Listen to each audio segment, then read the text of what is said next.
তখনই কিছু কিছু মানুষ হঠাৎ করে একটি কথা বলে বসে, আরে ধুর, বিএনপি আওয়ামী লীগ তো একই দল। নো, বিএনপির প্রতিজ্ঞা দেশের মানুষের কাছে, আসুন আমাকে ভোট দিতে হবে এমন কোনো কথা নেই, আপনার ভোট আপনিই দিবেন।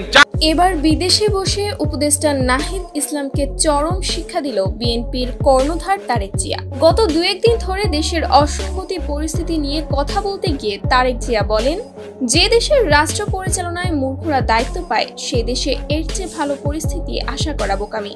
তারেক জিয়া বলেন, ভেবেছিলাম স্বৈরাচারী হাসিনার পতনের পর সুন্দর মার্জিত একটা সরকার গঠন হবে, কিন্তু এখন এমন এক সরকার গঠন হয়েছে যে সরকারের উপদেষ্টারা ইংরেজি কথা বলতে জানে না। এ সময় তারেক জিয়া অন্তর্বর্তীকালীন সরকারের উদ্দেশ্যে বলে, দেশের ছাত্র রাজনীতি আর পার্বত্য ৩ জেলার পরিস্থিতি স্বাভাবিক করার চেষ্টা করুন, না হয় খুব তাড়াতাড়ি নির্বাচনের ব্যবস্থা করুন, আমরা নতুন সরকার গঠন করব। এছাড়াও বর্তমান সরকারের নানা ব্যর্থতার চিত্র তুলে ধরেন তারেক জিয়া। শেখ হাসিনা সরকারের পতনের পর থেকেই দেশে বিরাজ করছে চরম অস্থিতিশীলতা। সাম্প্রদায়িক দাঙ্গা সহ প্রতিদিন খুন হচ্ছে সাধারণ মানুষ, রেহাই পাচ্ছে না মানসিক ভারসাম্যহীন মানুষও।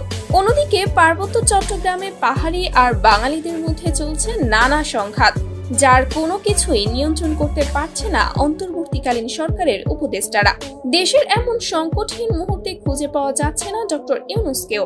তাই তো অন্তর্বর্তীকালীন সরকারকে পদত্যাগ করে নির্বাচন দেওয়ার জন্য অনুরোধ জানাচ্ছে তারেক জিয়া।